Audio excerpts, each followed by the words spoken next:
Halo Bapak Ibu Guru, salam dan bahagia. Ketemu lagi dengan saya Rio Yonatan dalam pembahasan tips dan triks dalam membahas soal UP-PPG. Kali ini video kita membahas dari modul 2 KB3. Baiklah Bapak Ibu, saya tidak akan berpanjang lebar lagi. Kita akan coba membahas pada modul 2 kegiatan belajar 3, yaitu tugas pokok dan fungsi guru abad 21. Kita lanjut saja ke ke soalnya. Semoga pembahasan kali ini bisa membuka pemahaman baru bagi Bapak Ibu semua. Oke. Baik, ini soalnya. Baik, soal nomor 1. Guru merupakan profesi dengan keahlian khusus. Pernyataan ini mengandung makna. Nah, Bapak Ibu, ini sebetulnya menalar kita bisa gunakan, tapi di textbooknya juga ada, di materinya juga ada. Tapi kalau mau penalaran, kata kuncinya begini Bapak Ibu.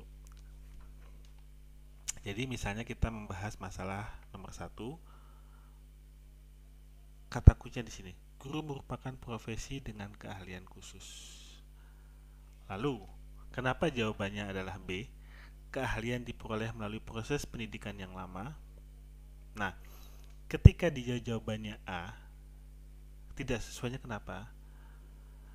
Karena di sini iya tidak salah sih, tapi tidak ada kaitannya. Guru merupakan profesi dengan keahlian khusus. Lalu, apa hubungannya ketika keahlian khusus disandingkan dengan profesi guru harus bersertifikat pendidik dan memperoleh tunjangan? Tidak ada hubungannya. Karena di sini yang ditekankan adalah bagaimana guru tadi memiliki profesi dengan keahlian khusus. B, yang C, maksud saya, hanya segelintir orang yang layak menjadi guru profesional. Itu tidak sesuai juga maknanya seperti itu. Maksudnya guru merupakan profesi dengan keahlian khusus itu tidak ada hubungannya dengan segelintir orang yang layak menjadi guru profesional. Jadi tidak bisa kita jadikan pilihan jawaban.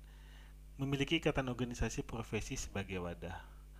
Organisasi profesi itu bukan sebagai uh, guru yang memiliki keahlian khusus. Ini adalah wadahnya saja, sesuai dengan kata kuncinya di sini, wadah. Lalu yang E, guru memiliki kode etik profesi yang dapat dipertanggungjawabkan. Keahlian khususnya tidak terjawab di sana, Bapak Ibu. Nah, tidak terjawab. Lalu kenapa jawabannya menjadi C? Yang B, maksud saya, karena keahlian. Nih, keahlian korelasinya sini. Ini ada kata kunci keahlian, Bapak Ibu. Dan di sini dijawab juga dengan keahlian. Diperoleh melalui proses pendidikan yang lama. Jadi keahlian di sini itu korelasi dengan keahlian di sini. Sederhana ya, tapi ya memang itu jawabannya. Yang dilogikakan seperti itu. Ada kata kunci di soal, ada juga kata kunci di jawabannya. Nomor 2. Menyusun program semester merupakan tugas guru dalam hal. Nah, menyusun program semester, Bapak Ibu harus ingat di dalam promes tadi apa saja ya yang terkandung. Nah, di sini yang harus kita ingat adalah menyusun. Ini dalam proses menyusun ya Bapak Ibu ya, belum jadi program semesternya, baru menyusun. Jadi ini masih dalam tanda petik direncanakan. Lalu kalau kita bicara merencanakan, langsung kita ketemu jawabannya. Dia belum melaksanakan karena masih menyusun. Dia belum menilai, lagi-lagi dia baru menyusun. Dia juga belum membimbing karena masih dalam tahapan menyusun, apalagi melakukan. Jadi dia masih dalam tahapan merencanakan. Dan inilah jawabannya kenapa menyusun program itu korelasinya kepada merencanakan. Soal nomor 3. Berikut ini adalah contoh penyesuaian tugas pokok guru dalam melaksanakan pembelajaran dalam menghadapi pembelajaran abad 21, yaitu, nah, ini kata kuncinya harus kita ingat Bapak Ibu, lagi-lagi, penyesuaian tugas pokok guru dalam melaksanakan pembelajaran abad 21. Penyesuaian tugasnya apa sih? Jadi dia gini, kata kuncinya gini. Abad 21 itu kan terkenal dengan memanfaatkan ICT, ya, atau TIK, teknologi, informasi dan komunikasi, atau information communication technology. Jadi, mana yang sesuai dengan kata kunci di abad 21? Kita lihat apakah jawaban A itu kenapa jawaban A tadi tidak dipilih? Karena menjadi tenaga ahli di bidang TIK untuk kepentingan pembelajaran. Kita tidak perlu jadi tenaga ahli, Bapak Ibu. Kita kan sesuai dengan tupoksi kita sebagai guru, bukan tenaga ahli. Menggunakan program aplikasi untuk mengolah nilai. Tidak perlu juga menggunakan program aplikasi tersebut untuk pengolahan nilai. Menerapkan aplikasi untuk menyusun program semester. Apalagi ini ya Bapak Ibu ya, karena ini bukan penyesuaian tugas pokok. Lalu menganalisis kekuatan dan kelemahan suatu model. Kita juga bukan peneliti. Lalu, kenapa jawabannya E? Menerapkan model pembelajaran? Ya, karena ini sesuai dengan tugas kita sebagai guru. Dan sesuai dengan kata kunci abad 21, ada di HOTS, High Order Thinking Skill, berpikir tingkat tinggi, kemampuan berpikir tingkat tinggi. Oke. Nomor 4, contoh penyesuaian peran guru dalam melaksanakan pembelajaran abad 21 adalah, nah, ini masih sama. Kalau di atas penyesuaian tugas, kalau sekarang menjadi penyesuaian peran. Jadi penyesuaian peran ya Bapak Ibu kata kuncinya. Nah, di sini kita bisa lihat penyesuaian peran. Penyesuaian peran itu apakah korelasinya ada pada guru bertindak sebagai pusat pembelajaran? Ini model pembelajaran lama, peran guru tidak seperti itu lagi. Guru berperan sebagai pengawas penggunaan TIK. Apalagi kita sebagai pengawas, tugas kita sebagai guru nanti kita tinggalkan. Lalu yang C, guru berperan menjadi sumber belajar utama. Ini sudah ditinggalkan. Ini sumber belajar utama ini sama dengan opsi jawaban A. Guru mengembangkan kurikulum yang berbasis kompetensi. Tugas guru tidak mengembangkan kurikulum, tapi mengembangkan pembelajaran. Metode-metodenya, model-modelnya, media pembelajaran yang digunakan, itu yang dilakukan oleh guru. Lalu, kenapa jawabannya adalah E? Guru menjadi mitra belajar bagi peserta didik. Karena pembelajaran abad 21 tadi, guru itu adalah mitra. Kita membimbing peserta didik kita dalam menggunakan metode media-media pembelajaran yang sudah now, seperti misalnya penggunaan aplikasi media sosial, penggunaan macam-macam alat komunikasi. Kita menjadi mitra, kita belajar bersama. Jadi kita bisa melihat, mengawasi dan membimbing peserta didik kita tadi. Itu kunci jawabannya Bapak Ibu.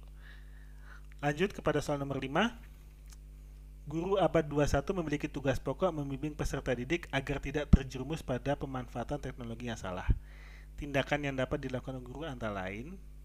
Nah, di sini kita akan langsung coret ya Bapak Ibu. Jawaban yang tidak sesuai. Melarang apakah bisa? Tidak, kita coret saja, ini tidak jawabannya. Penggunaan teknologi untuk informasi untuk guru? Tidak juga. Sekarang semua orang bebas menggunakan teknologi informasi. Mengalihkan perhatian melalui kegiatan olahraga? Tidak bisa. Teknologi itu tidak bisa kita halangi. Teknologi itu tidak bisa kita tutupi. Teknologi itu tidak bisa kita larang. Jadi kalau kita mengalihkan, akan percuma. Kembali lagi, ketika pembelajaran kegiatan olahraga selesai, mereka kan pasti akan menggunakan menggunakan media-media yang sangat familiar di abad 21. Lalu yang E, guru menghadirkan media pembelajaran yang menarik. Media pembelajaran yang menarik saja tidak cukup, karena ini kaitan juga terhadap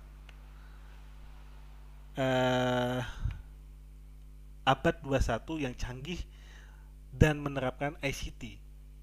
Jadi, kata kunci yang ada di jawaban C itu adalah kita menjadi pendamping. Seperti saya bilang tadi, tugas guru sebagai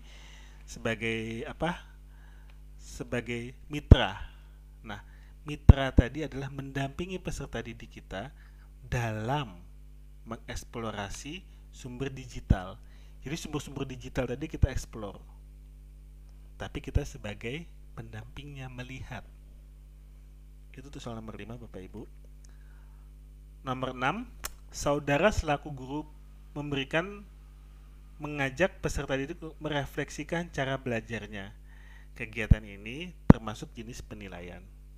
Bapak Ibu ingat kata kunci dari soal nomor 6 ini adalah guru memberikan peserta didik untuk merefleksikan cara belajarnya. Jadi guru ini memberikan peserta didik untuk merefleksikan. Jadi kita maksud soal ini adalah bagaimana kita melihat peserta didik tadi merefleksikan pembelajarannya. Kita mengajak, bukan kita yang melakukan refleksi, tapi kita mengajak peserta didik kita. Lalu, kenapa jawabannya menjadi D? Baik, kita bahas sama-sama ya satu persatu ya. Assessment for learning itu memiliki pengertian assessment untuk belajar. Satu-satu kita jelaskan dari pengertiannya. Assessment kepada pembelajaran. Lalu assessment dari pembelajaran. Dan yang terakhir, assessment sebagai pembelajaran. Nah, dari sini terlihat Bapak Ibu, kalau assessment untuk belajar, berarti kita belum memahami tentang assessment. Kalau assessment kepada pembelajaran, bahasanya adalah gini, assessment kepada pembelajaran. Jadi, kita melakukan assessment tadi kaitannya terhadap niat kita untuk belajar. Sama seperti yang A, kepada pembelajaran. Jadi, assessmentnya itu difokuskan kepada pembelajaran. Dan yang ke C, assessment dari pembelajaran. Assessment dari pembelajaran ini adalah konteksnya pembelajaran tadi di assessment, bukan yang sifatnya bukan untuk melakukan tindakan yang lebih tinggi lagi. Dan yang untuk D, assessment as learning atau assessment sebagai pembelajaran, ini kaitannya terhadap ketika dia melakukan refleksi cara belajarnya. Jadi assessment as learning, assessmentnya dilakukan dalam kaitan merefleksikan cara belajarnya tadi. Jadi nomor 6 itu. 7. Adanya rasa tanggung jawab, sikap responsif dan inovatif terhadap perkembangan ilmu pengetahuan dan teknologi merupakan bentuk pelaksanaan dari fungsi guru sebagai berikut. Nah, ini kata kuncinya di sini ya Bapak Ibu. Kita belajar lihat kata kunci. Rasa tanggung jawab, sikap responsif dan inovatif. Nah, fungsi guru sebagai, nah ini jawabannya ada di A. Kenapa ada di A? Karena memelihara komitmen secara profesional untuk meningkatkan mutu pendidikan. Kata kuncinya ada di sini, rasa tanggung jawab, sikap responsif dan inovatif. Itu adalah komitmen kita untuk profesional. Yang lain menjunjung tinggi peraturan perundang-undangan, hukum dan kode etik, serta nilai-nilai agama dan etika. Itu lebih kepada norma hukum, norma agama, dan norma etika. Menciptakan suasana pendidikan yang bermakna, menyenangkan, kreatif, dan ini adalah profesional. Jadi ini lebih spesifiknya kepada jawaban C, itu dijawab di A. Memelihara dan memupuk persatuan dan kesatuan bangsa, itu adalah sikap responsif. Memelihara teladan dan menjaga nama baik lembaga profesi, itu adalah profesional juga. Jadi E dan C itu jawaban untuk A. Seharusnya soalnya masuknya ke sini. Jadi nomor A ini adalah memelihara komitmen. Baik, soal nomor 8. Ibu Weni Hapsari dari SD Taman Hidayah mendampingi peserta didiknya mengunjungi panti asuhan. Bu Weni melihat salah satu peserta didik bernama Lina diam termenung setelah mendengar kisah sedih salah seorang penghuni panti asuhan bernama Andi. Bu Weni mendampingi Lina yang sedang menghayati sesuatu.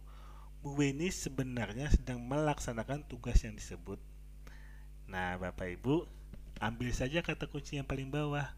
Bu Weni mendampingi Lina yang sedang menghayati sesuatu. Lalu pertanyaannya, sedang melaksanakan tugas? Nah, di sini Bapak Ibu bisa lihat kata kuncinya mendampingi Lina. Apakah mendampingi Lina itu sebagai bentuk dari mengajar? Tidak. Apakah termasuk dalam bidang mendidik? Bukan, karena dia mendampingi. Kenapa dia membimbing? Ya, karena membimbing adalah bentuk dari mendampingi. Melatih? Tidak melatih. Membina juga bukan.